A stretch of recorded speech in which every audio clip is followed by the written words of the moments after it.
Good day, everyone. So, this is a recorded session with regards to the topic of juvenile delinquency. Okay, so by the time you have seen this has already been posted to my YouTube account, and this is a coverage not just for your third exam, but also some of the topics here will be included in your final exam. So, let me just share the presentation for a while.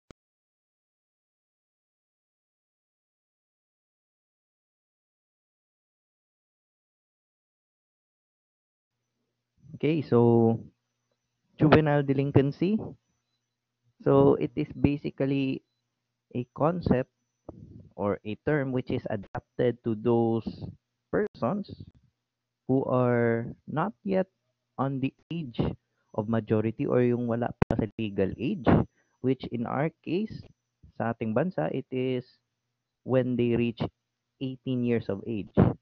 So anyone or any person who has not yet reached the age of majority, who has not yet reached the legality sa ating bansa, they are called juveniles the moment that they commit overt acts, which some of them are considered against moral decency and others become considered a crime. Yan. So, merong mga tinatawag din na mga juvenile crimes which are committed by delinquents. So when we say juvenile crime, it denotes various offenses committed by children or youths under 18 years of age. For short, mga minors. Yung mga kinocommit nilang mga acts, whether individually or by group, o yung tinatawag na band. So, those acts which are punishable by our laws are considered juvenile crimes once they are committed by juveniles. So, ang tawag niyon sa mga individuals kung saan may attitudes or may action silang nagawa or ginagawa na nagiging pahamak hindi lang sa kanilang sarili but also to public safety, those people who commit those acts are called delinquents and mga delinquents. So, also, the proper terminology for delinquents are defined sila as persons who repeatedly commits an act. So it is somehow considered habitual or kung sa parlance may tinatawag na recidivism. Once na sila gumagawa ng mga acts which somehow can be considered in the same title sa revised penal code or those na while they have recently been siguro detained or recently considered CIC or children in conflict with the law, eh, pareho or magkaibang mga actions which are considered a violation of law. It can be a felony, pwede rin siyang maging offense or just violations of city ordinances or yung mga misdemeanors lang. So, ayun. So, delinquents are grouped in three ways.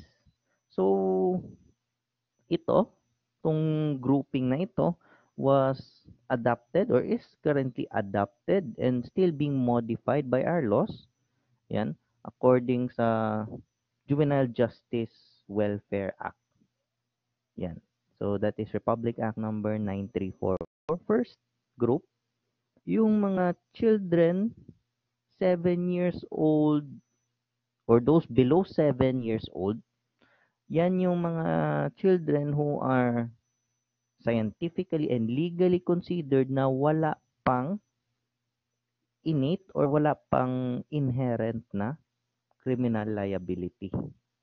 So yan, 7 or below 7 years old, yan.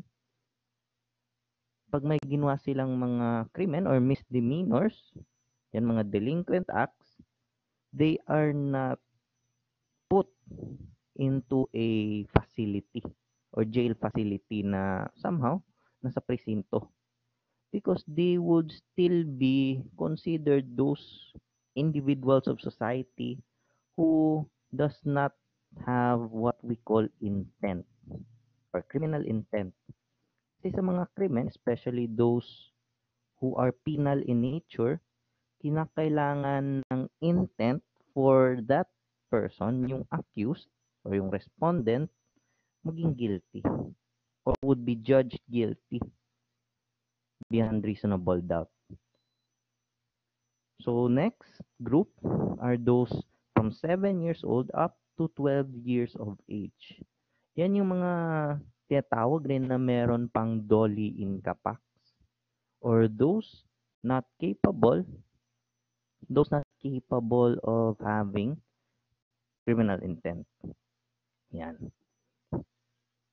So, sa legal terminologies na naman tayo, itong mga nasa 7 to 12 years of age are still considered the same with those below 7 years of age na hindi pa nagkakaroon ng tamang discernment or does not have full discernment of their actions.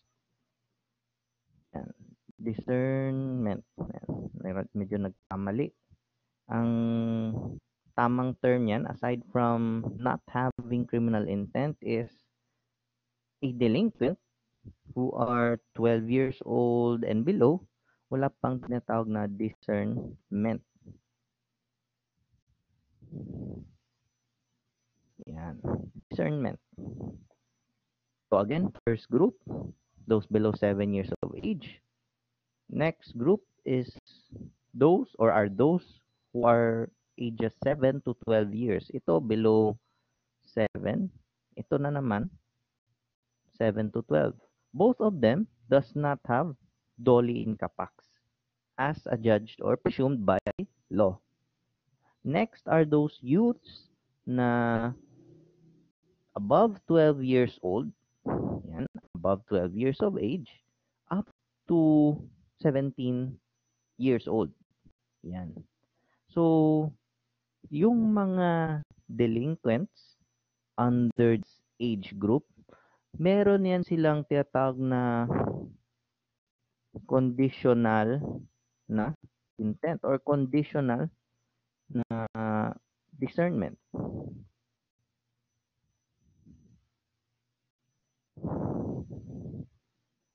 And conditional discernment.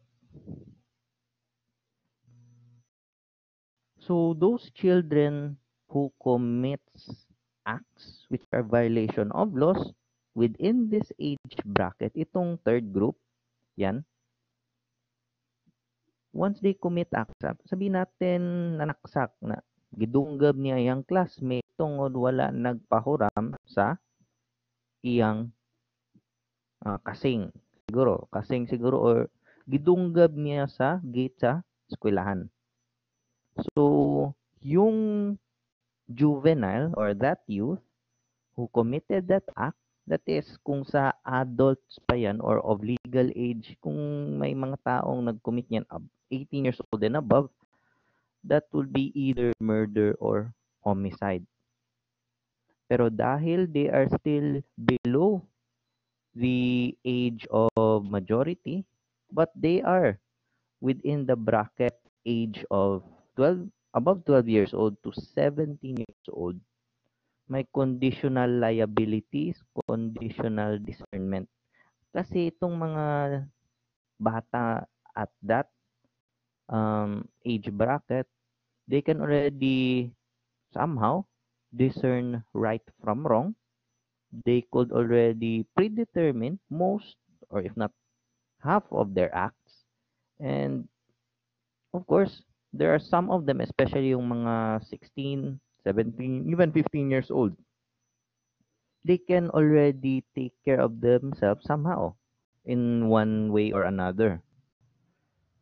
So once they would have that what we call discernment or from their actions, or kung may klarong intent from that act, then they would be put into a facility na kung saan they would be waiting for the time na they would be reaching the age of majority before a trial or before they would be put into incarceration.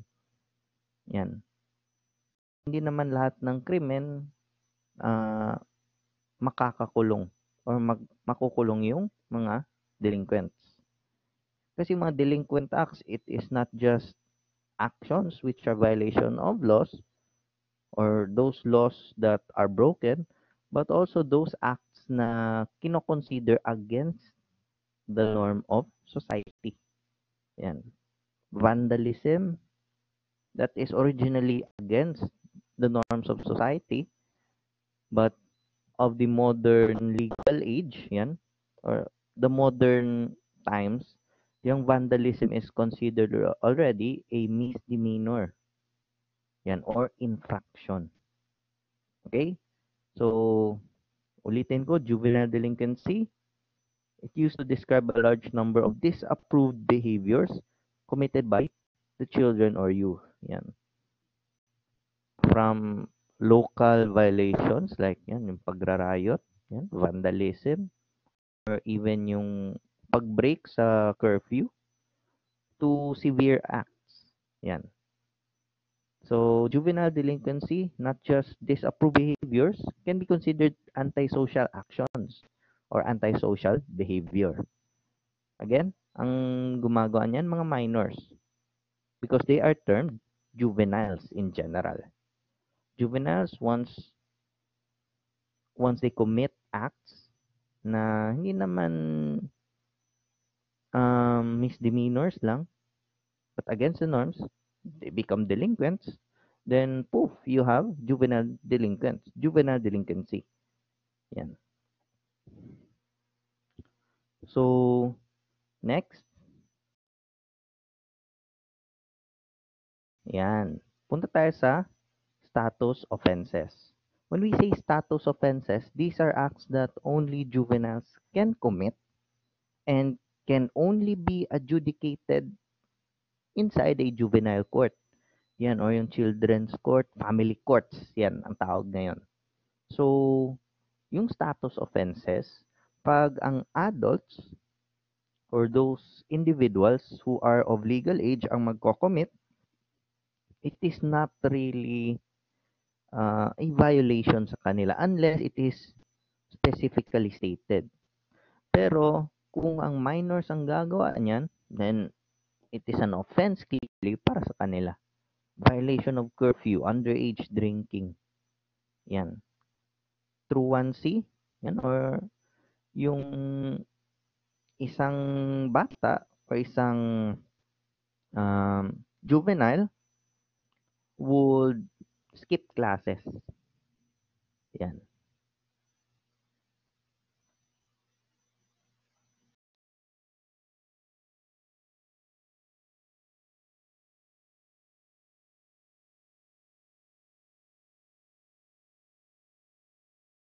Okay. So next, we have other terms which you need to take note. First is emancipation, yan. The freedom from parental authority ng isang individual and which results to that individual having control over his property and himself. That is emancipation, yung pagiging independent, not just by himself, from his family, but also of independence sa kanyang mga ari-arian. Sabihin natin, kaya na niyang maging responsable sa mga ginagawa niya at sa kanyang kagamitan. Emancipation. Next is child. So, of course, child refers to a person under 18 years of age. That is based from Section 4, Paragraph C ng Republic Act number 9344. Also from the same law, yung term na child at risk. When we say a child is at risk, yung batang yon is vulnerable to the risks of committing offenses, or maybe it is at risk of being induced or exposed ang nasabing bata sa mga tao or sa environment which could influence him to commit delinquent acts or commit crimes. So yan, child at risk. For example, yung mga batang nasa kalye, kanang mga batang latagaw na whether na nasa Gmall, Victoria, Bangkerohan, yung ng mga sigpangayo na.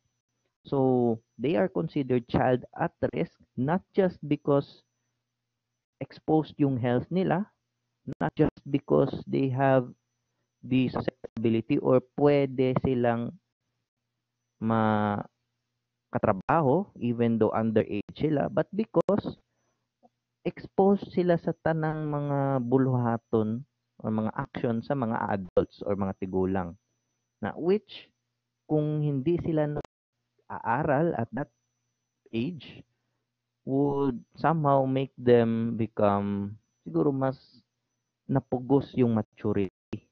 And yung maturity nila not on good deeds, but most especially yung mga criminal acts. Kaya sa dalan, kana, sa streets, once you are guided with the wrong path, or with a path na would lead to criminality, daghan ka maton ang mali. From stealing, snatching, to physical, stealing, snatching, they're just the same. Physical violence, or even murder or homicide, yan, pagpatay sa tao.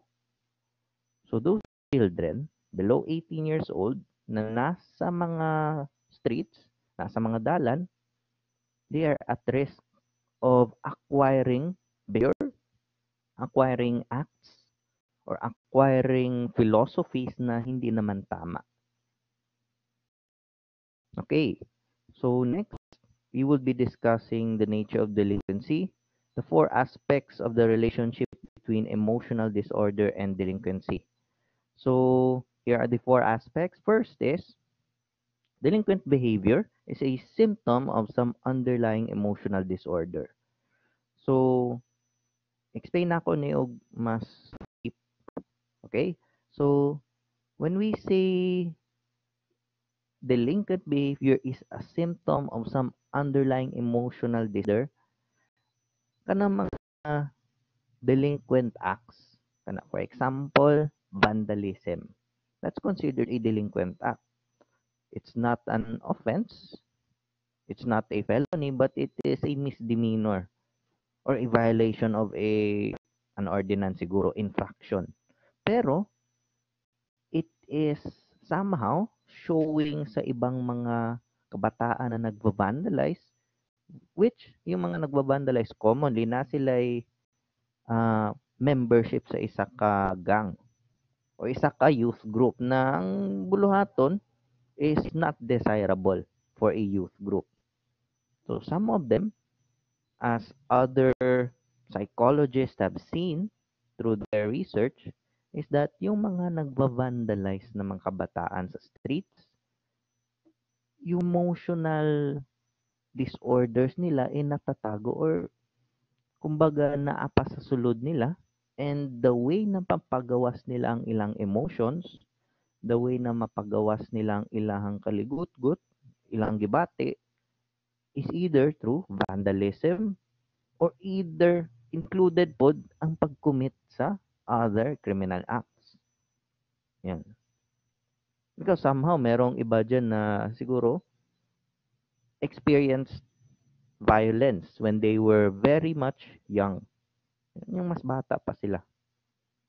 So sabihin natin siguro inaabuso sila ng kanilang mga magulang to the point na ayaw na nila sumama sa kanilang mga magulang, ayaw na nila tumira sa kanilang mga magulang, nagtagaw na lang sila sa dalan. Anya, nakakita sila grupo with the same age bracket, and then yung mga delinquent acts na ginagawa nila would somehow be an escape to the abuse or yung trauma na nakuha nila from their parents na nag-aabuso sa kanila. And it is also a reflection of an emotional disorder. Yan, sabihin natin may post-traumatic stress disorder yung batang yun. Pero it was somehow na late na diagnose. Yan, okay? Next is symptomatic behavior or emotional disturbance is likely to receive more attention when shown by a person charged with or convicted of an act of delinquency. So, yung mga symptomatic behaviors na somehow nagre-reflect ng emotions ng isang juvenile, it would receive more attention or makaka-attract siya ng attention, especially not just to that person, but to others. Yan. Next is, because of the greater focus sa emotional background ng delinquent, more emotional problems arise. So, mas maraming mga emotional problems ang mahalungkat, especially when that delinquent, yung juvenile delinquent, is already being interviewed by the social worker or yung police investigator assigned.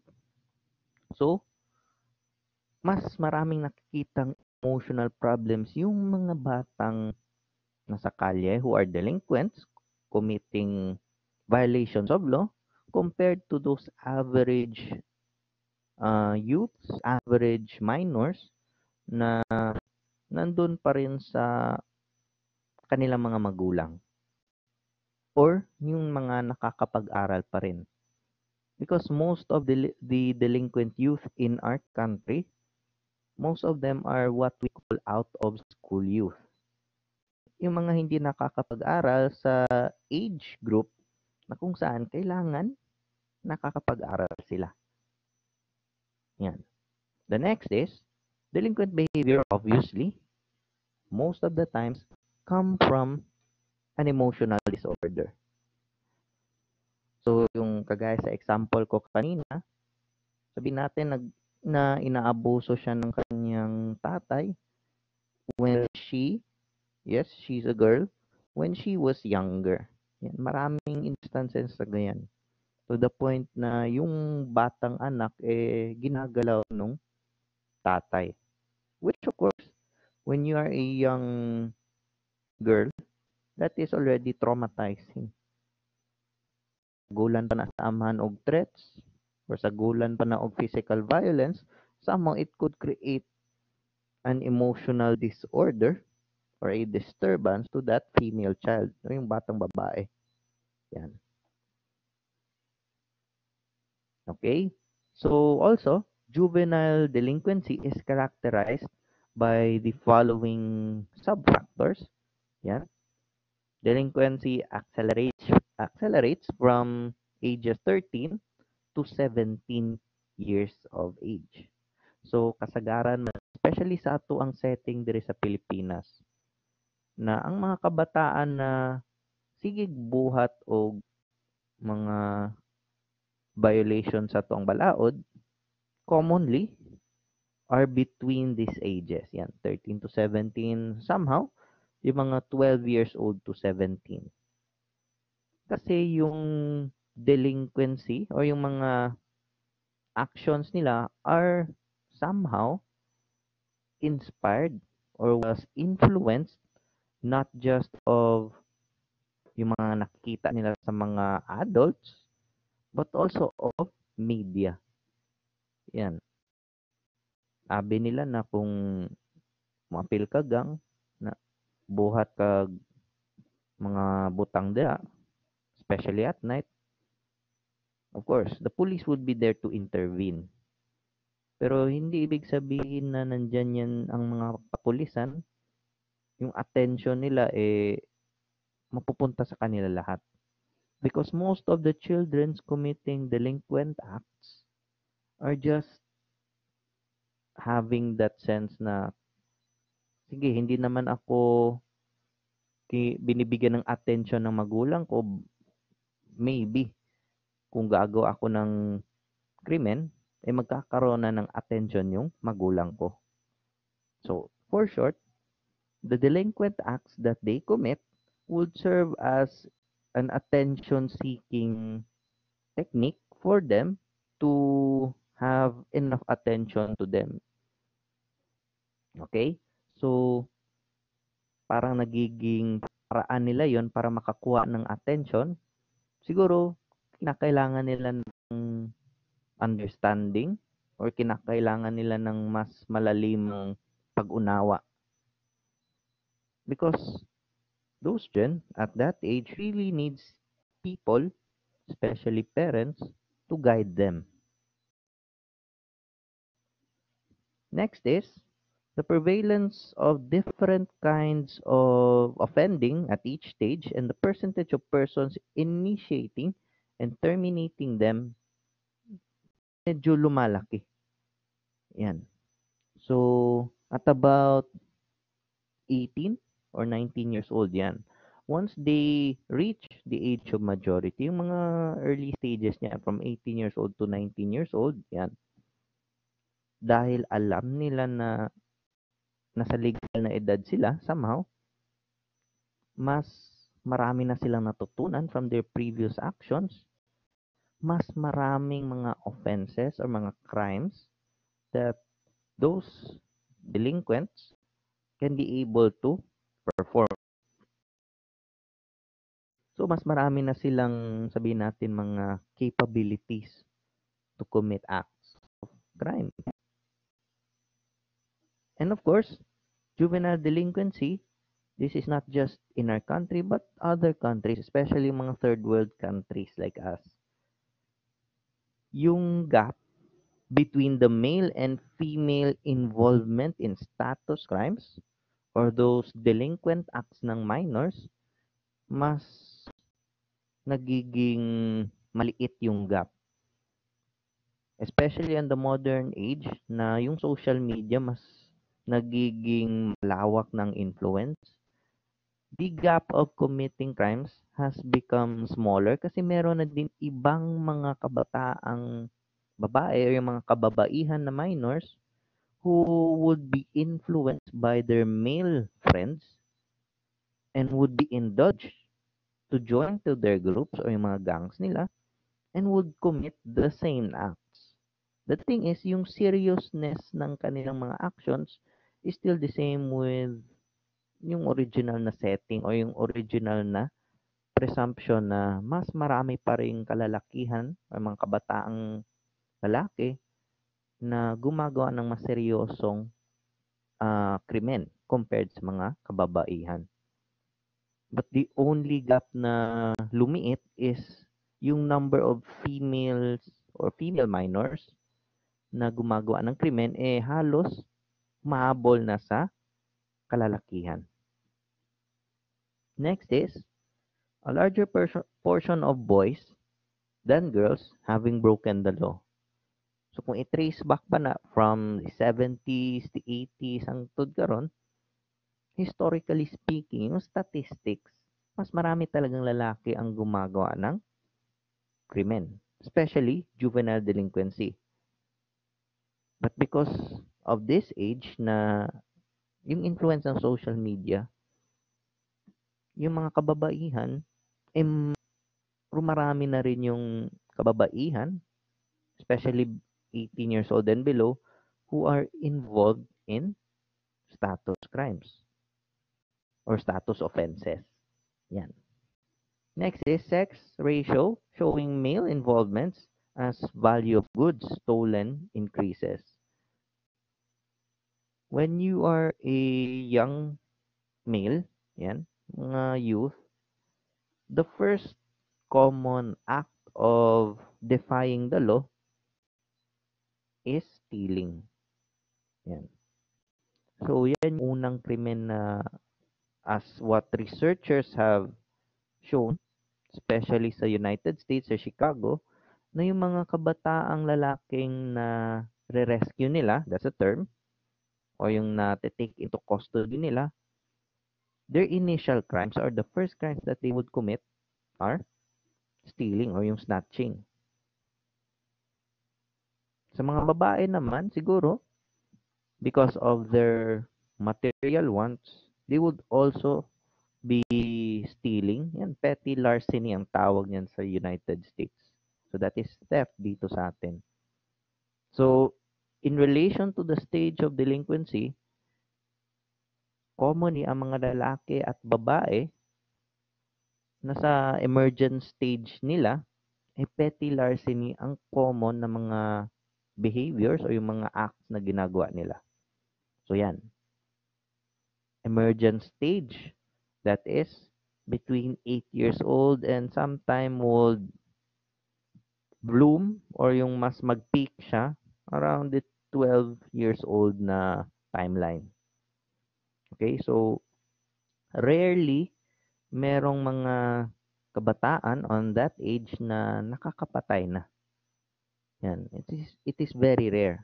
Kasi common na krimen, common na delinquent acts na ginagawa nila is stealing.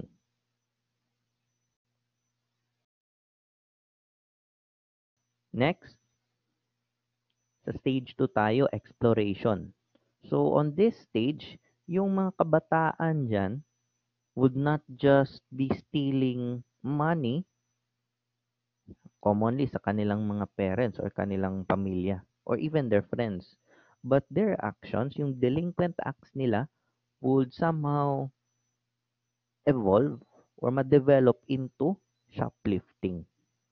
And dahil meron silang natatagong or underlying hatred either to their parents or to the authorities, they would also create groups termed gangs, and then they would also be vandalizing uh, facilities or they would be vandalizing the streets. The reason is ginagawa nilang parang markings na kanilang teritoryo yan.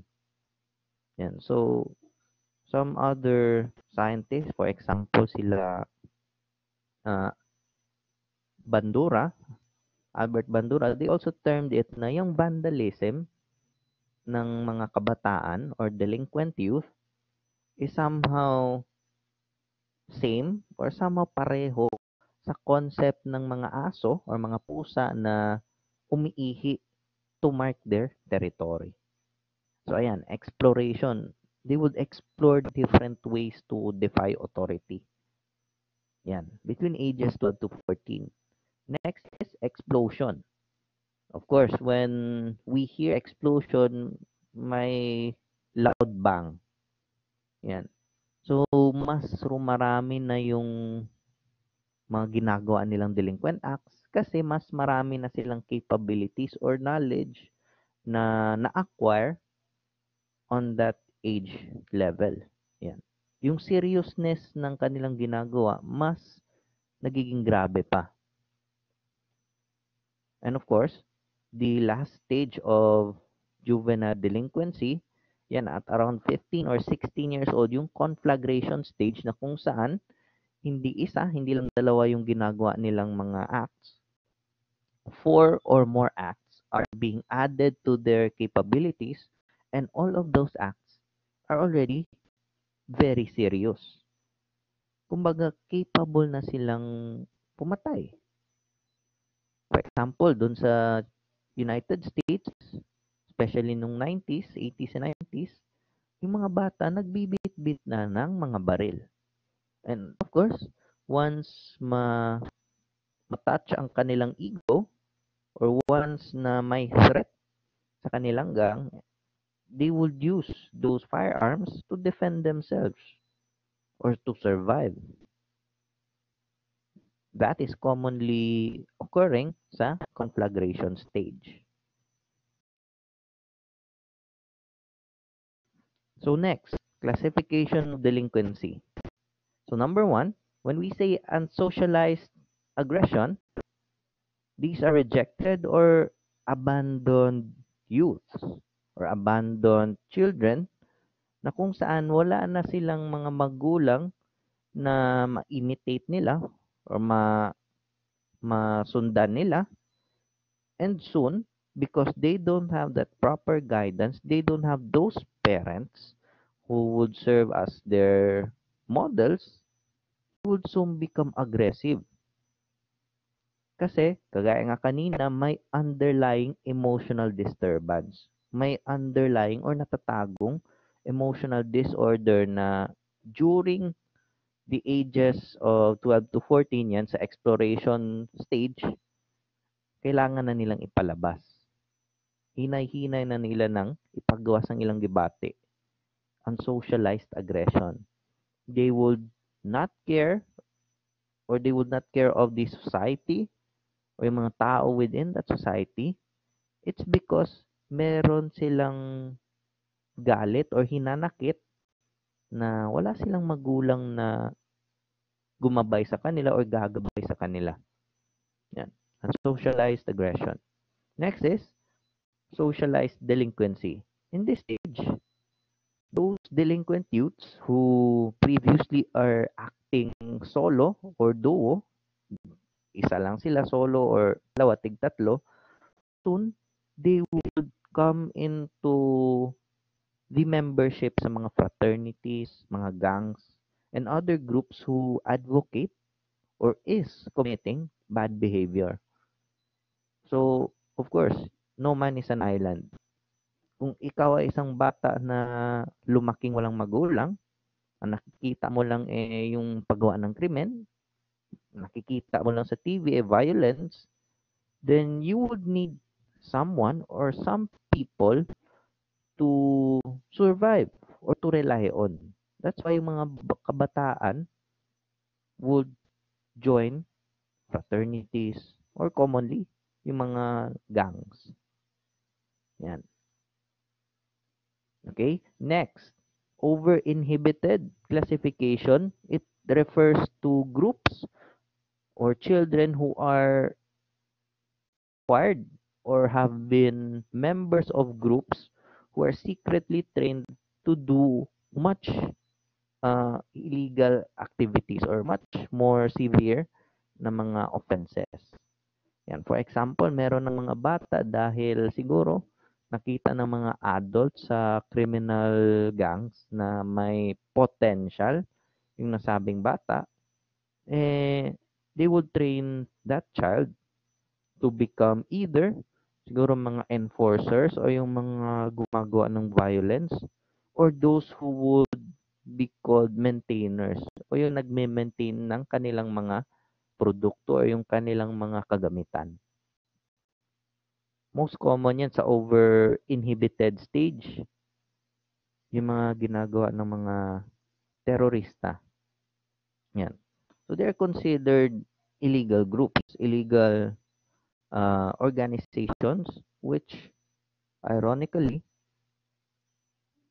they have children soldiers that they can acquire.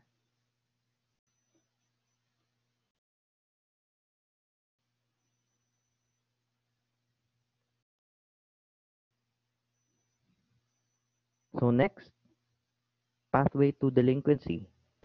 So first pathway is authority conflict pathway. That's already understandable.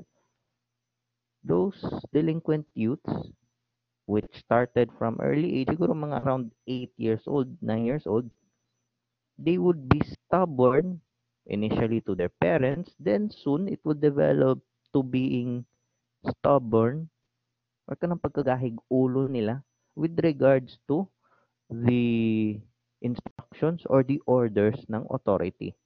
Commonly, the government. They would defy the laws, they would defy the ordinances which are enacted by authorities in order for them to avoid arrest or to avoid being reprimanded. Yan. So that is authority conflict pathway.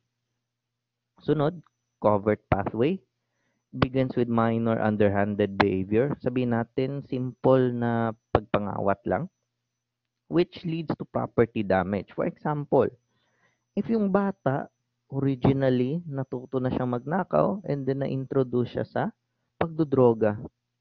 And of course, when you are using drugs, you need money. Alam naman natin, karamihan sa mga users ng droga or illegal na droga, yung mga nasa middle to lower class, yung mga salat sa pera or kanang wala joy kwarta. So of course, unsaon nila pag satisfy sa ilahang craving sa illegal na droga ingno nato shabu or marijuana. Unsaon na nila pag maintain sa ilahang addiction or pag-maintain sa ilahang gusto which is marijuana. So they needed money. Eh, ang problema, walang pera ang kanilang pamilya. Much more, walang nagpapairam sa kanila. So how would they acquire money? How would they acquire that purchasing power in order to have marijuana or shabu? So mangawat sila. Mangawat sila og cellphone, baligya nila na sa flyover sa Gmall or sa Victoria and then katong kwarta na ilang ma-acquire, they would use it to buy drugs. And if yung taong nanakawan nila ng cellphone or nanakawan nila ng wallet lalaban, they would have no choice kasi addicted sila sa droga, they would kill that person or inflict physical harm to that person para lang makuha yung cellphone or yung wallet. So that is one of the common scenarios, common ways na kung saan yung behavior nila naging developed or na-develop secretly or covertly, which soon elevated into including damage to property. That is already the onset of the seriousness ng offenses na magagawa nila or gagawin nila. And next is, kung merong covert pathway, merong overt pathway. So sa overt pathway, those aggressive acts, which already is escalating, it would not just include physical violence, it would not just include aggression from them, but obviously, yung pagiging mas physical ng kanilang mga actions would somehow start to show. They can kill people. They can already inflict harm not just to those innocent youths, but also to adults. Yan. So, merong iba sa kanila, imbis na mag-aaral, natuto magmotor, naging riding in tandem. Yan. So, magnanakaw sila, mang-hold up. Ang problema, hindi lahat ng mga inosenteng civilian hahayaan lang. May iba na lalaban talaga sa kanilang kagamitan or sa kanilang pera. Which somehow, kung sa point of view ng mga delinquents, nagtabal sa kanilang plano. So they would need to eliminate that threat or they would need to eliminate that person na sa Bisaya pa kanang musukol sa ilang buhaton. So of course, all juvenile delinquents has this pattern of tendencies or those actions which are grouped and also can be seen through their actions or through their manner of talking towards others. So first, meron talagang malicious tendencies ang mga juvenile delinquents. Malicious to the point that they would defy authority. That already explains the authority conflict pathway. Lahat ng mga juvenile delinquents, kung nakakita sila ng police mobile, tatakbo. Yung iba, siguro matapang na sila masyado, sukol na, labayan pa nila bato ng sakyanan sa police bago mo dagan. And especially those mga youths na armado, musukol pa na sa police. To the point na, of course, the police are trained. So, kinanglan po na depensa nilang kagalingon. And fortunately, yung mga batang offenders, those child offenders would somehow face death. kasi mapapatay talaga sila once they defy authority, especially kung nanlaban sila. Next is, they have this negativistic tendency in which yung attitudes nila would somehow change from time to time kasi ang kanilang pag-isip kasi hindi na sila satisfied sa kung ano ang nakakamit nila or nakakamtan nila ngayon. For example, may mga offenders or mga child offenders na wala na lang jud na kontento sa pagpangawat og kwarta. So ang uban mangawat na og sakyanan, tudluan na sa mga adult na carnappers nya during the course of their youth magiging mas epektibo sila, mas hawod pa na sila to the point na gagawin nila 'yon, wala na silang pake kung anong gagawin ng otoridad. And of course, their attitudes will change over time. May times na magiging agresibo sila sa kanilang mga ginagawa. Meron ding mga times na hinay-hinay lang sila or yung tinatawag na calculated yung risk na gawin nila.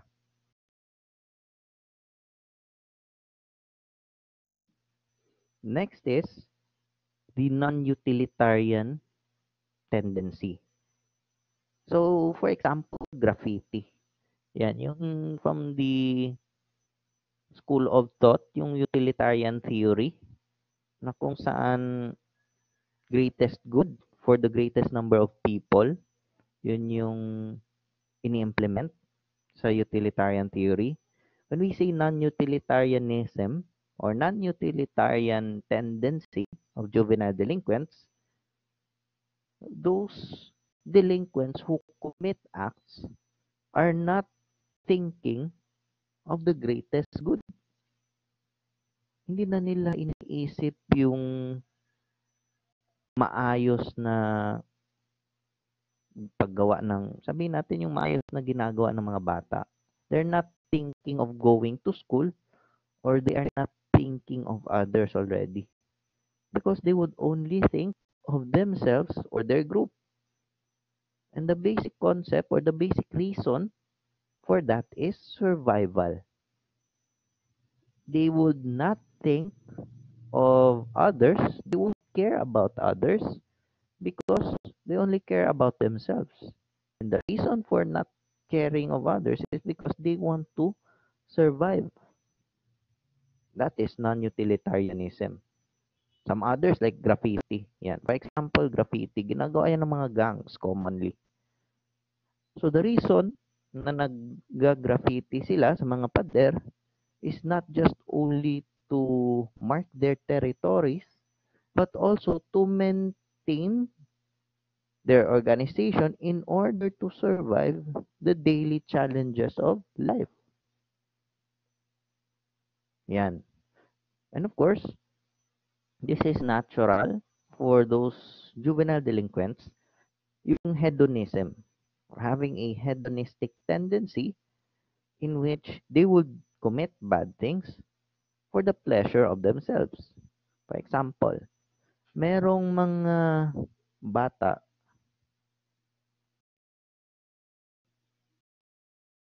or there would be children who would beg on the streets.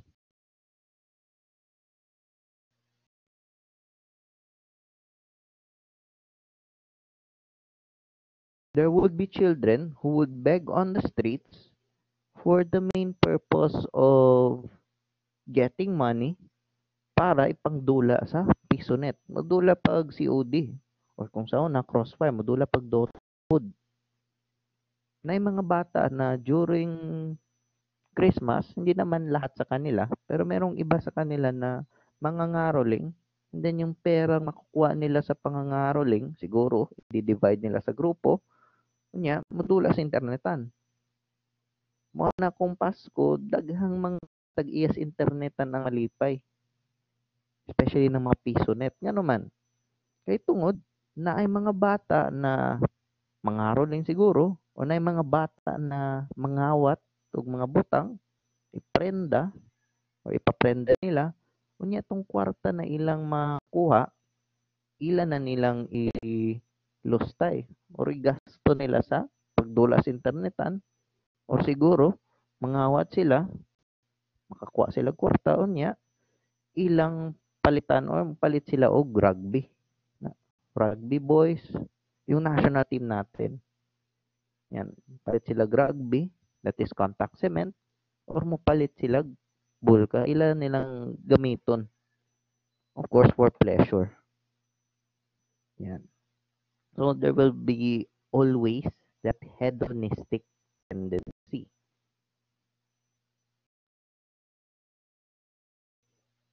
So, let's proceed to the types of delinquent youth, which is according sa manner ng kanilang pag-commit ng acts. So, first is socialized delinquents. Yan. Number one, socialized delinquents. As what is stated there, they become delinquents as a result of their social association with people from whom they learn deviant values. So commonly, yung mga gang members na nasa legal na pag-edad na. And of course, once they have acquired a relationship, once they have an association with those deviant acts or has an association with those adults who commit deviant acts, then they are likely to become um, children or delinquents who would commit acts which has or which are crimes against property or those crimes which could also be against persons. So, yung mga socialized delinquents, tututo yan sila sa paggawa ng mga criminal behaviors or paggawa ng criminal acts from those adults.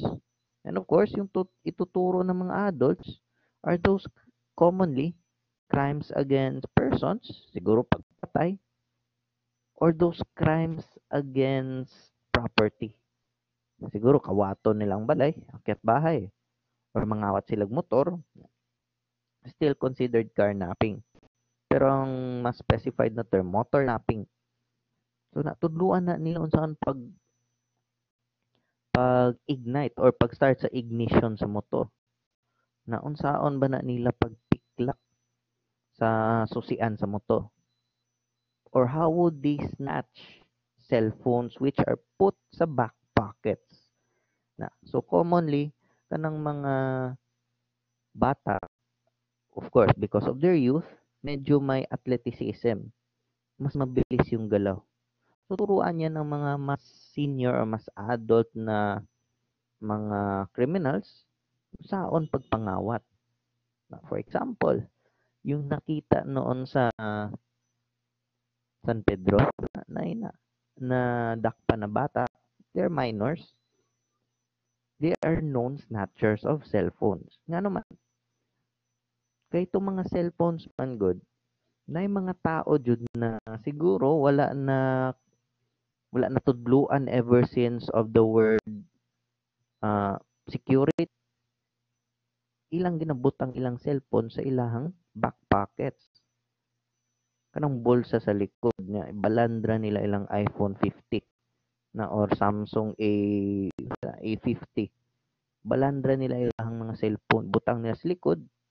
And of course, dahil complacent sila, and to the point na meron talagang opportunity to steal that, mananakaw. Yan.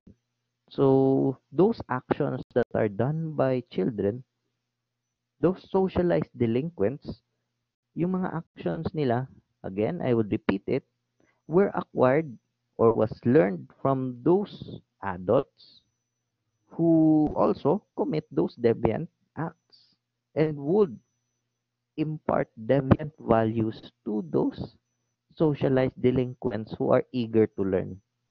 Yan. Okay, next. Number two, those neurotic delinquents. Same goes with human behavior. Merong mga tao na neurotic. Yan. So, sa mga neurotic delinquents, these are youths, these are delinquent youths na gumagawa sila ng krimen. It's because yung ideas nila and perception of the world around them is having a conflict or may distortion. Those neurotic delinquents, all of them are considered neurotic. They have neurotic tendencies kung saan meron silang internal problem within themselves.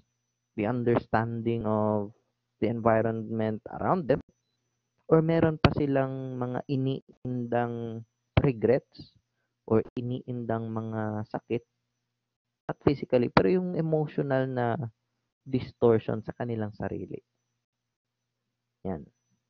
So neurotic delinquents, they commit acts maybe because they have that sort of jealousy, with tawag na insecurity sa mga merong or yung may kaya. For example, may mga bata na tinuturuan ng mga matatanda na mangarnap ng motor.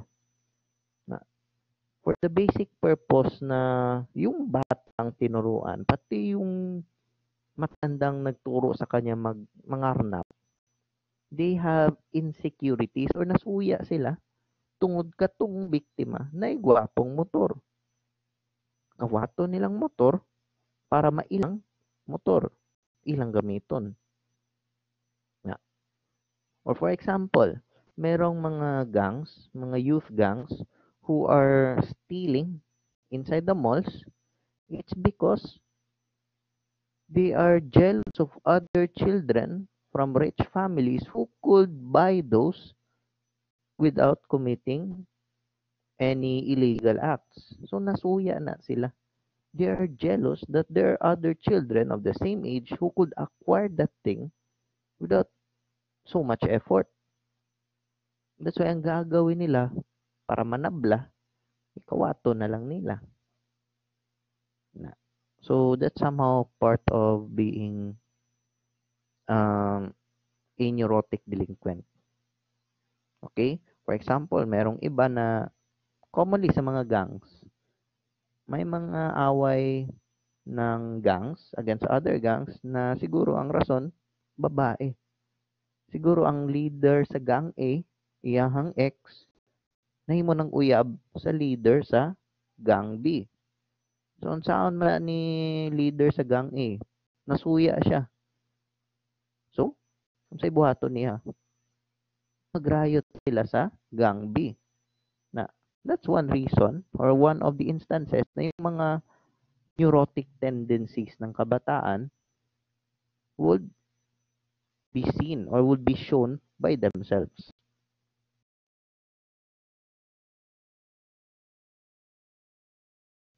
Okay, number 3, psychotic delinquents. These are youths with severe personality disorders and have a significantly distorted perception of society and the people around them.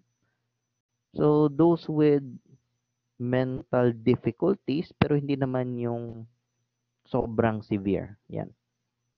So, sabihin natin, these psychotic delinquents have a bigger antisocial tendency. Kasi commonly itong mga psychotic hindi na nila talaga pinapakialaman o wala talaga silang pake sa feelings ng iba. Yan. So commonly, magugulat na lang yung mga tao na merong mga bata na nakakapatay ng kapwa nila bata or even kapwa nila tao. Some of them would kill others just to get or steal something. Yan. Or ginagamit yung mga kabataan para magnakaw or pumatay at para masatisfy lang yung gusto nila. Or those somehow, mas severe pa niyan, they would commit murders, they would kill others for reasons na hindi naman nagkakaroon ng tamang rason. Or basically senseless. Yan. Siguro pinatay niya yung matanda kasi wala lang. Parang Grand Theft Auto lang, pinatay niya lang. Yun. Yan. So those related to having a mental difficulty, yan, psychologically speaking, which if it is with those delinquents, they would show psychotic behavior. Yan. Next is sociopathic delinquents. So when we say sociopaths, these are people who are basically egocentric. Yung sinabi ko kanina, ang kanilang iniisip lang, kanilang sarili. When we say egocentric kasi, that means that the person thinks that he is the center of the universe or the center of everything. So when we say sociopathic delinquents, those delinquents are putting themselves at the center of everything and they would not have any compassion to others. For example, i-hold up nila yung ah, isang babae, sabihin natin isang nurse na uuwi sa kanilang bahay. So pinatay nila yung nurse sa gate ng kanilang bahay para lang kunin yung iPhone ng nurse. So hindi nila iniisip anong magiging resulta ng kanilang gagawin. Hindi nila iniisip na may pamilya yung nurse. Hindi nila iniisip na may mangyayaring masaklap sa iba. Gagawin nila yon kasi ang iniisip nila yung kanilang sarili. Yan. Sociopathic tendencies done by sociopathic delinquents. Next, there are those delinquents who are considered environmental delinquents. So, compared to those previous delinquents, medyo mas kakaunti lang ito sila. And yung kanilang mga ginagawang krimen are basically yung mga theft lang. Theft, somehow minimal damage to property. Kasi the reason is these environmental delinquents acquired those delinquent behaviors from either media or from other people and somehow they recognize authority. Gumawa sila ng krimen pero hindi yung sobrang violente, hindi yung mas mataas na level ng krimen kasi alam nila mahuhuli sila kung gagawin nila yon. So they would have this less capable individuals to commit delinquent acts. Also, there are all other groups of delinquents. For example, itong mga emotionally maladjusted delinquents. These are delinquents na may tendency na gagawa ng mga krimen or they would break laws which came from habits na hindi nila kayang mapigilan. Yan. So siguro, for example, emotionally maladjusted delinquents, yung mga mahilig manunog. Yan. Those with pyromania.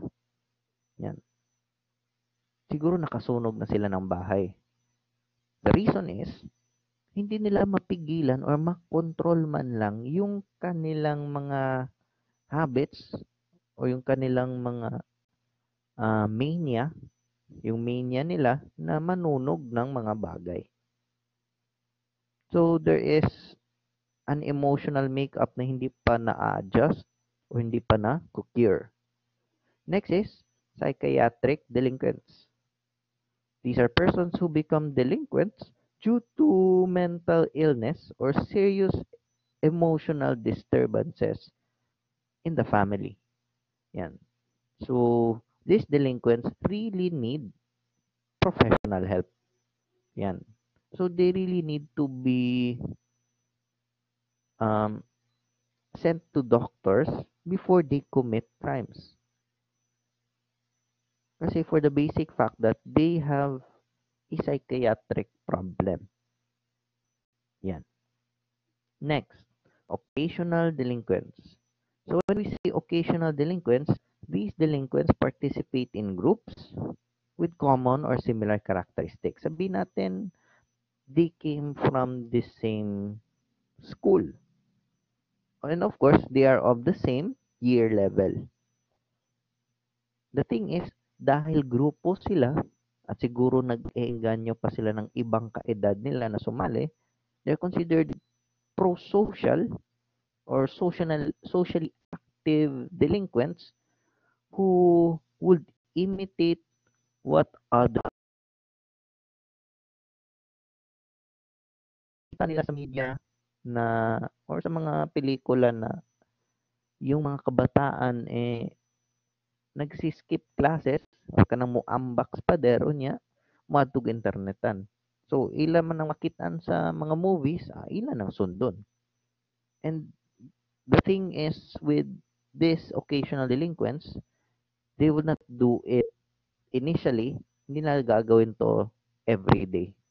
They would do this occasionally. Kaya nga occasional delinquents. They would do this on certain occasions. Okay? Next is gang delinquents. Compared sa occasional delinquents, itong mga gang delinquents, mas serious yung mga infractions or mga violations nila. To the point na once maaresto sila, idadala sila sa mga correctional institutions which are made for minors or yung mga child in conflict with the law. Yan, mga CICL. Kasi itong mga gang delinquents, they have this tendency to continue their pattern of behavior even if meron ng mga interventions or mga diversion programs na binigay sa kanila nung time na naaresto sila or was taken into custody. Yan.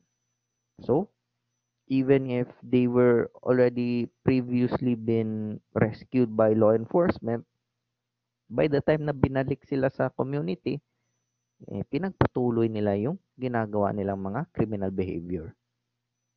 Okay? And next, maladjusted delinquents. Ito sila. So, mga maladjusted delinquents, their activities stems from personality disturbance rather than gang activity or slum residence. Yan. Common na characteristic sa mga maladjusted delinquents, they have a weak ego and have experienced or are experiencing severe parental rejection. Of course, merong mga parents na yung mga sinasabi nila sa kanilang mga bata, yung pamamaraan ng pagdisiplina sa kanilang mga bata is already borderline severe. O yung mga kanang pagdisiplina sa bata na nanobra na. Yan. So, yung parang borderline severe. Yung pang-abuso nila physically sa kanilang anak is already shown. And due to that experience of abuse ng mga batang considered maladjusted, ang gagawin nila, iwasan nilang umuwi.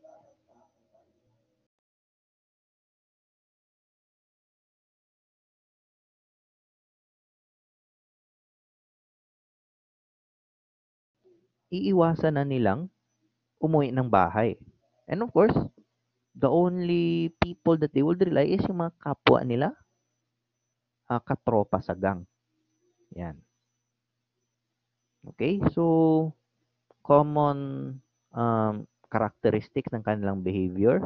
Yan. Disorderly ang kanilang pananaw sa buhay. They're confused. And of course, due to their maladjusted behavior, they are not dependable due to pathological disturbances. Yan. Gubot ang ilang pananaw. Gubot ang ilang mga actions.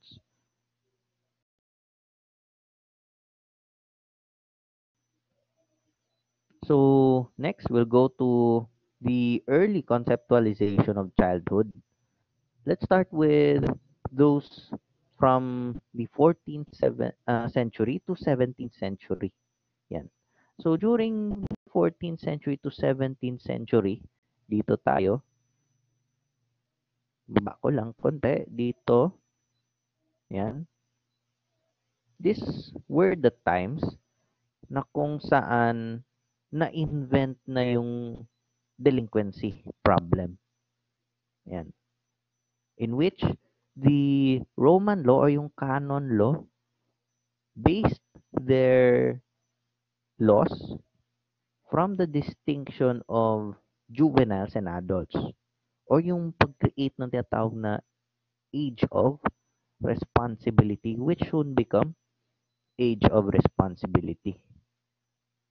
Because before 14th century, dito tayo sa taas, yung mga societies, yung mga batas before that century, napaka-severe against children. First is that they consider children as non-human beings. Yan. For example, nung mga 13th century pababa, once a woman is pregnant, pag ang kanilang pinagbubuntis ay babae, ika nga sa movie na The Dictator, is it a boy or is it an abortion?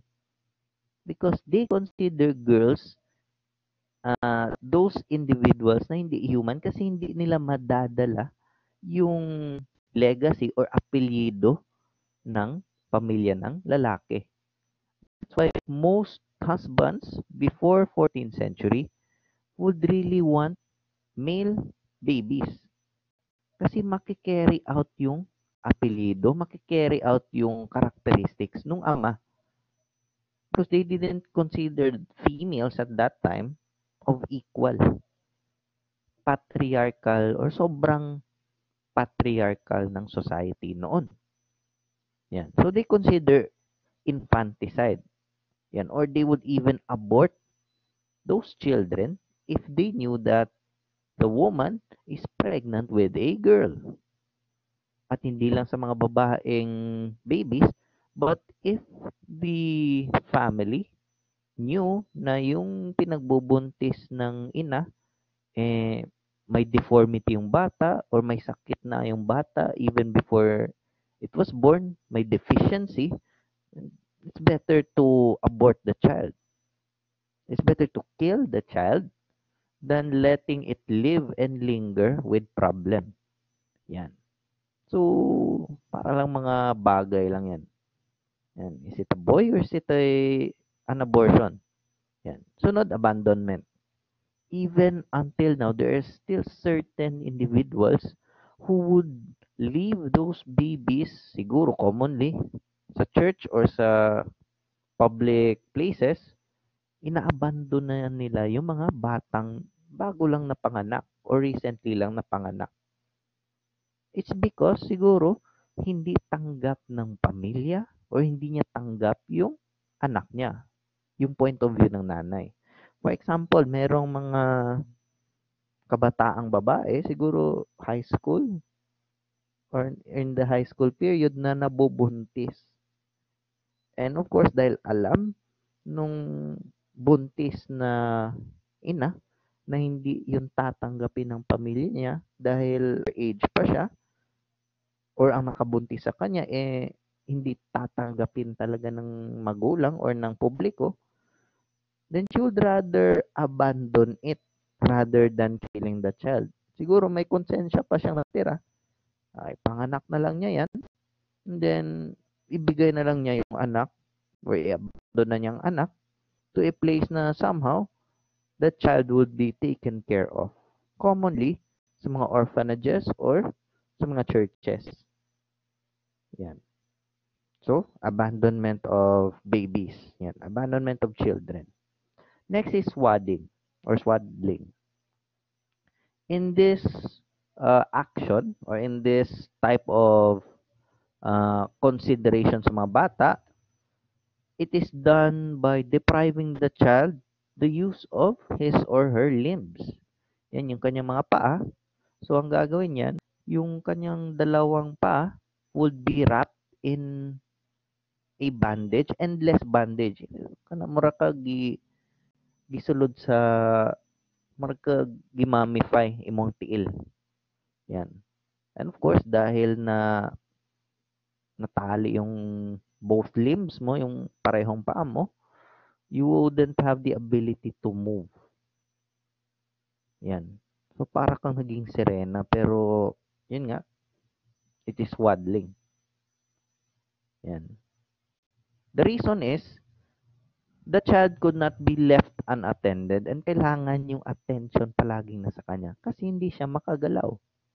Yan. Started from babies. Yan. Isa swaddle yung mga bata noon. But somehow, may breakthrough around that period na kung saan the maltreatment of children would be considered an illegal act. And those parents na maa-judge or would be guilty would also be prosecuted. The same goes for those runaway children na itatakwil yung kanilang mga magulang. Commonly, sons who curse their fathers or sons who does not have any respect anymore to their parents. So yun, isasama rin sila na mapapunish during the time na kung saan yung pinapairal na batas yan sa Western Asia, yan, or even in Europe, was the Code of Hammurabi. It is the oldest known code, yan, around 270 BC.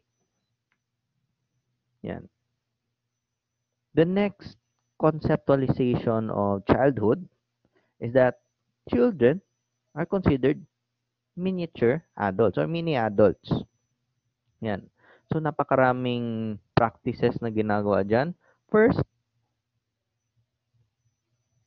if children would commit behavior na hindi naman ginusto ng mga adults, then they would also suffer the same punishment with adults. Yan. So, merong mga bata na kung magnanakaw sila, puputulin din ng kamay nila. The same with the penalty or punishment sa mga adults. Yan. So, to the point na even yung mga somehow hindi naman ganun ka-severe na problems, ang magiging punishment, death penalty. Yan. Garote or by flogging. Yan. Next is slavery and apprenticeship. May mga punishment sa ibang dako ng panahon before 14th century na kung saan if children and their parents are considered yung mga separated from society, yung hindi pinagkakatiwalaan ng society, they would be considered things and would become slaves. At ibebenta yung mga bata into forced labor. Yan. They would become slaves as a mode of payment sa utang nila or utang ng kanilang mga magulang. Yan. And of course, one of the oldest known professions is prostitution. Yan. Walay yun sana, walay stocks, walay weather sa prostitution. Yan, walang COVID sa prostitution. So even during that period, up until now, meron pa rin mga families na naniniwala na yung pwede na lang nilang maging kabayaran sa kanilang utang yung kanilang mga babaeng anak. They would just sell their children and use them as prostitutes in order to survive or in order to pay their debts o yung utang nila. Yan. For example, yung sa may Cebu. Yan.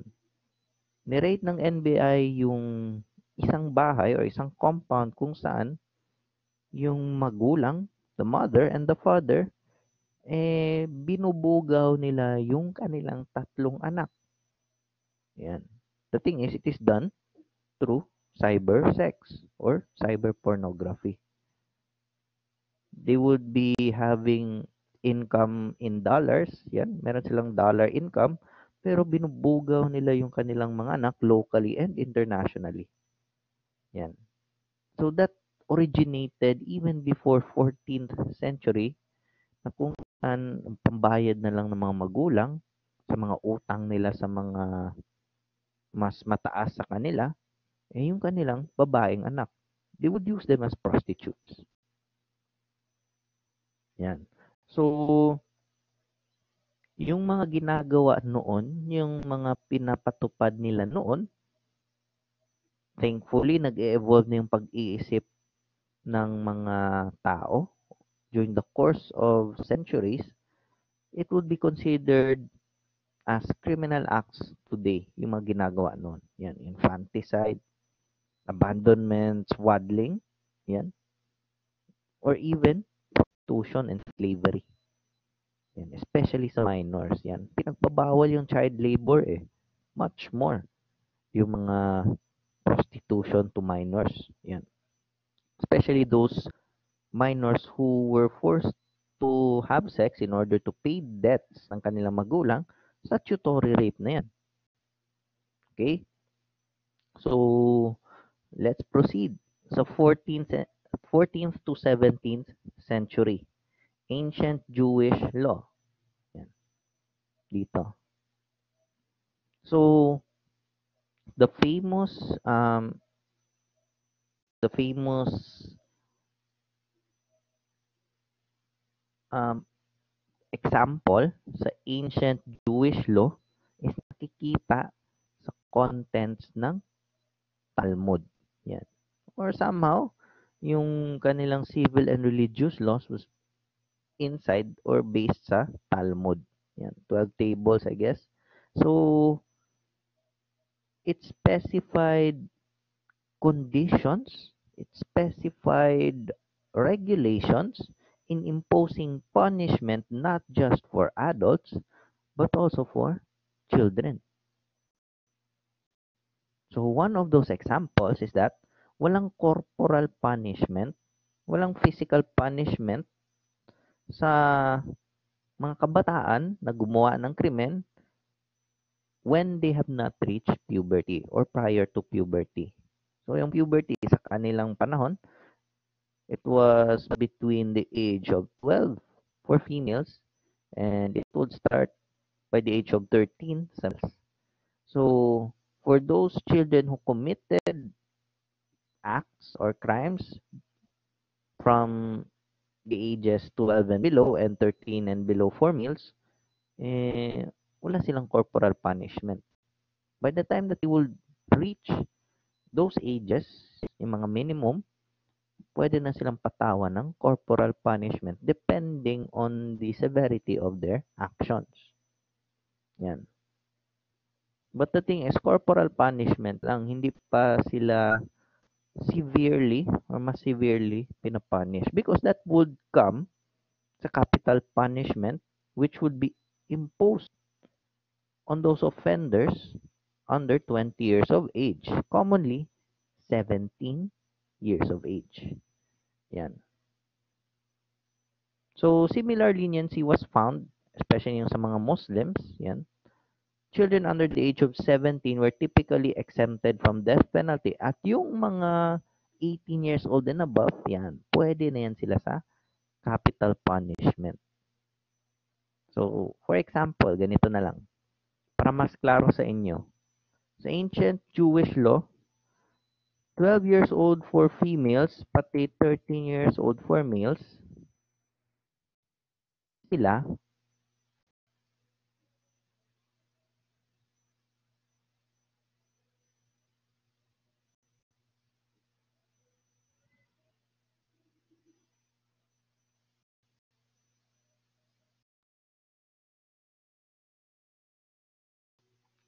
So, yung mga females, na 12 years old at mga males na 13 years old, once they commit acts, they would not be punished with corporal punishment. Kasi yung corporal punishment sa kanila would somehow go to the ages below 17 yan. 13, 12, 14 years old to 17 years old. Diyan, corporal punishment. Pag nag-reach na sila sa age na 18 and above, depending on their actions, they can be imposed of a penalty na capital punishment or death.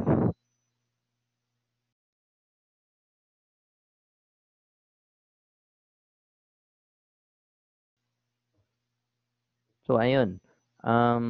Those are the ancient Talmud principles, yan, based sa Jewish law, which was somehow adopted ng Muslims. Yan. Sunod, the Anglo-Saxon common law. Yan. Or yung laws on customs. Yan. It was influenced by Romans, papunta sa mga Englishmen kasi may Anglo. Yan. Around 11th and 12th centuries na kung saan meron silang distinctions sa adult at juvenile offenders. Yan. So sa kanila, first is child under 7 years old were automatically presumed innocent. Yan. Wala pang discernment. They cannot yet distinguish properly right and wrong. Sunod, children over 14 were automatically judged as an adult. So mas mababa at that time yung age of legality. Yan. So between the ages 7 and 14, they would be presumed innocent because of their age, pero pwede silang maging guilty once they have yung tinatawag na discernment. Yan. Once they have discernment or intent sa kanilang mga actions, between the ages of 7 and 14, pwede na silang patawan ng mas mabigat na mga punishments.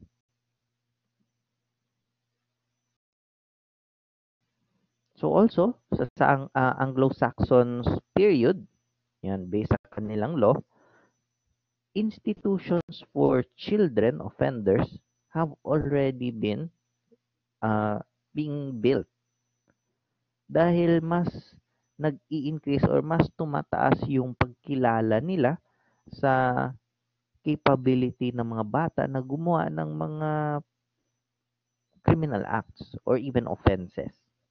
Yan. So that's why criminal institutions for juveniles were established. Yan.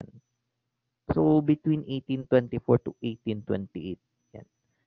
Imbis na punishments yung ibigay sa kanila lahat, they would somehow be given education with regards to their actions and to the law, and they would be given treatment equal to the offenses they have committed. So during that time, merong mga institutions na na-establish. First is yung House of Refuge. Yan. Kung saan dito dinadala yung mga juvenile offenders and orphan asylums or yung orphanages kung saan yung mga inabandon na at mga orphan children, yung mga wala ng magulang, dito dinadala. Orphan asylums. Yan. And of course, soon after, around the 17th and 18th century, yung concept ng juvenile court na parens patriae, which is a concept of the government as a whole, diyan na lumago. It started in England. It was influenced ng mga Englishmen papunta sa Amerika, kung saan yan na mismo ang inadapt ng Constitution ng United States. Parents patriae. So parents patriae is the responsibility ng courts at ng government to act on behalf of the child. So parang yung government or yung korte ang magsisilbing mga parents at siyang magdidikta sa kung ano ba ang mas ikinaayos or mas nakakaayos sa bata, which is now being adopted hanggang ngayon ng Pilipinas. That's why, for example, mag-divorce or magkaroon ng annulment yung parents. Ang courts ang magde-decide kung saang or kung sinong parents ba ang magkakaroon ng custody towards their children. Hindi lang yan sa ari-arian, pati na rin sa responsibility sa anak. So take note, the first juvenile court was established noong 1899 sa Chicago because through the Chicago Schools of Thought and through their government sa United States, mas nakita nila na kailangan recognize at ma-differentiate yung mga kinalalagyan ng mga youth offenders. Kasi hindi naman sila pwede i- iisa na lang. Hindi na sila pwede isagol. Because there's a tendency that those orphans or those abandoned children would develop unwanted behaviors from those juvenile offenders who might have a chance to influence them. The same goes with adults must be separated or those delinquent adults, those criminal adults would be separated from children because they might inflict pain, they might inflict violence once those children or juvenile delinquents would be mixed with them inside the detention facility.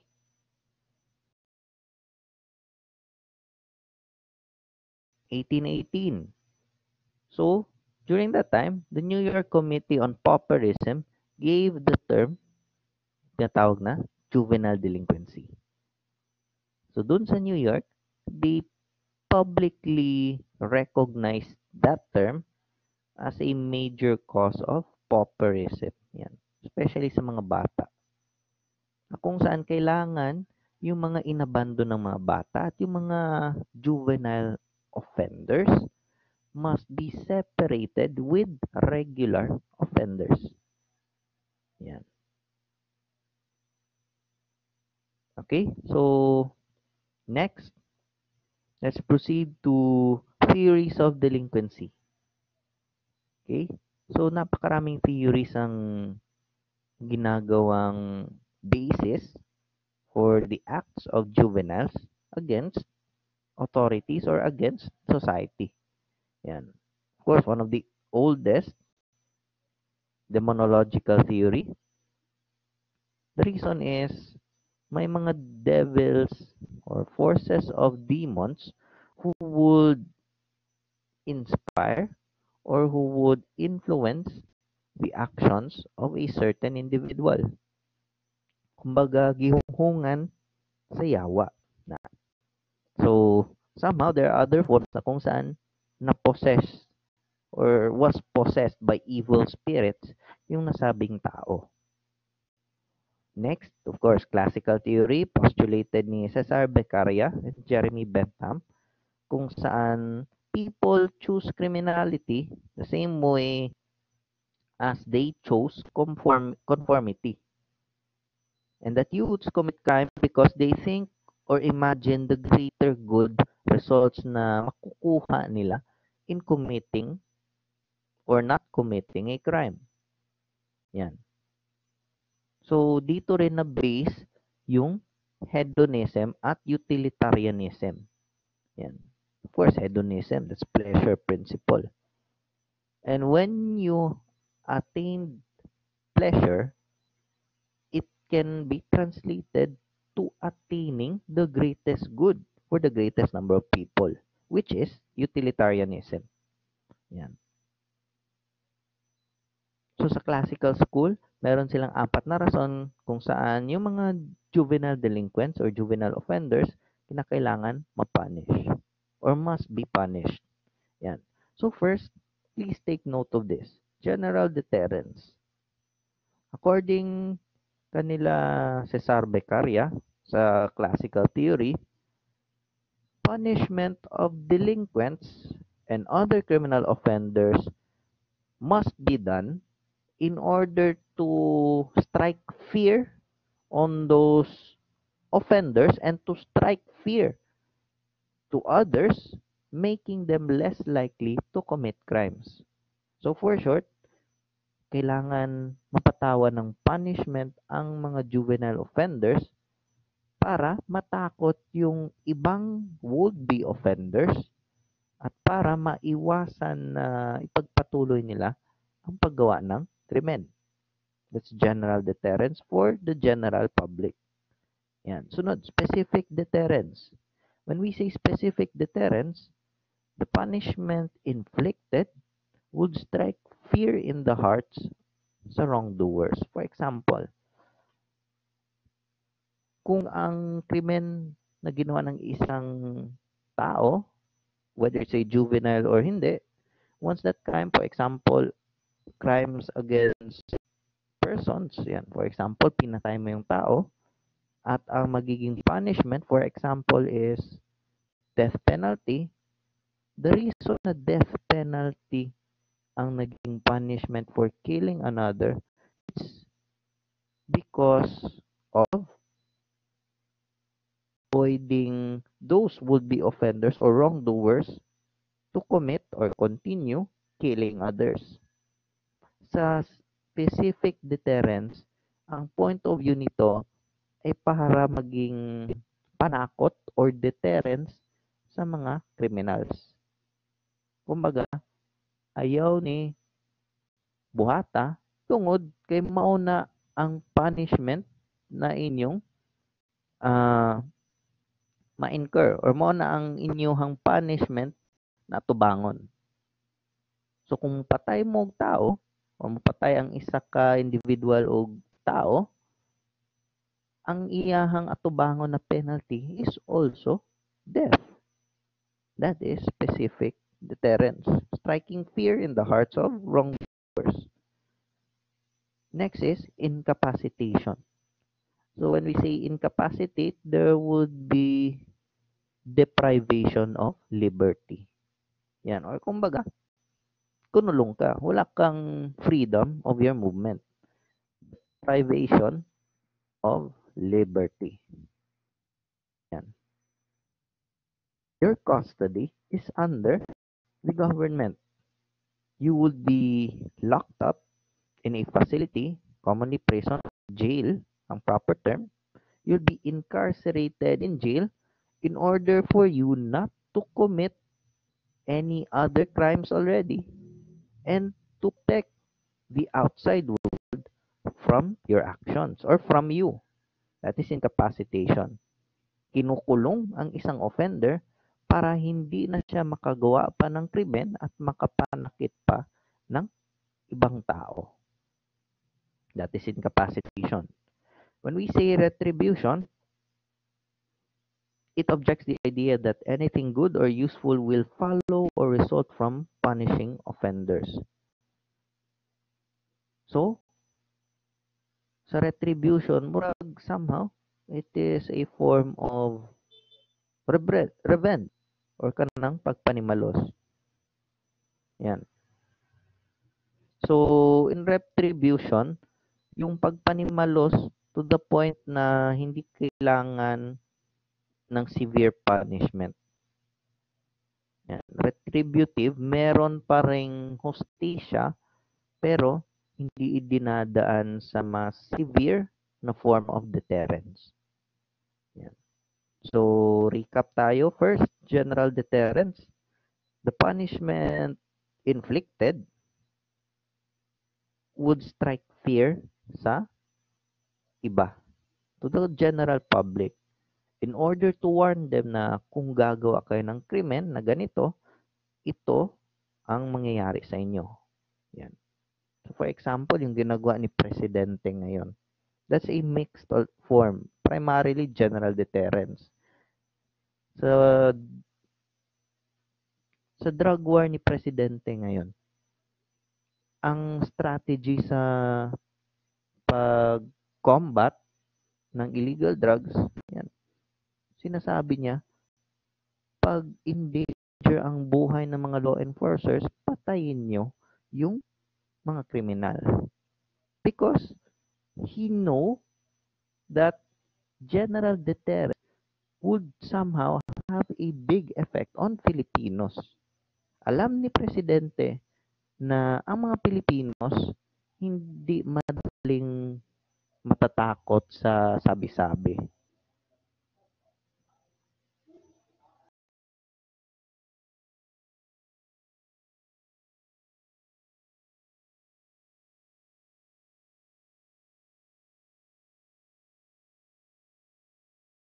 So, ang gagawin dyan sa general deterrence, ulitin ko, tulad kay Presidente, ipapatay niya yung mga kriminal, especially kung nanlaban sila, para makita ng publiko, the general public, makita nila na pag gumawa sila ng krimen, mamamatay sila.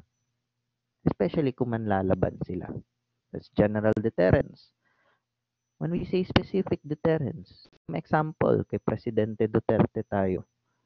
He also knew that if there would be a much higher level of punishment to certain crimes, then it would strike fear sa mga wrongdoers or sa mga criminals na hindi pa nahuhuli or namamatay.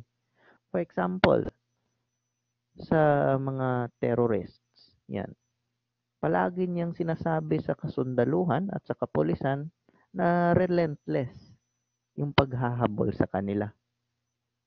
In order to strike fear, not just to the public, but on specific deterrence, sinespecify sa mga kriminal na hindi pa nahuhuli. Na sige, pag gumawa pa ang mga kriminal ng mga krimen, yan ang mangyayari sa inyo. Yan, for example yan. So, kagaya yung sinabi niya yung mayor siya, pina-warning na niya yung mga kriminal na gustong pumasok sa Davao. So, if you come into Davao City and commit crimes, you would be killed. Papatayin kayo. That somehow is a threat, but is actually a form or a statement serving as a specific deterrence to criminals. Then, recap tayo dito sa incapacitation. Nakikita ng publiko talagang mga kriminal na ikinukulong. Mga na ang mga parents na tutong bata pa ta, kung mubuhat ta og mga siguro mga deviant behaviors or deviant acts, ilang ingon sa tuwa, ayo paging anak kay nay pulis, padakop ti ka. That is somehow related to incapacitation or yung thought of incapacitation na, sige, kung gagawa ka ng krimen, mawawalan ka ng freedom kasi makukulong ka. Okay, and retribution. It somehow objects or rejects the idea na anything good or useful will follow as a result of punishing offenders severely. Okay? So, yan. Merong mga other theories which I would be discussing on the next recorded meeting. So by the time you have seen this, hopefully you have viewed the previous videos and you have learned some key terms or would have a better understanding of the topics. So next uh, video, I will be discussing or continuing to discuss the theories in relation to juvenile delinquency. So again, thank you for listening and please make sure na makita nyo to sa YouTube channel or sa LMS. And if you have any questions, you can put it inside the forum. Okay, so thank you and once again have a great day.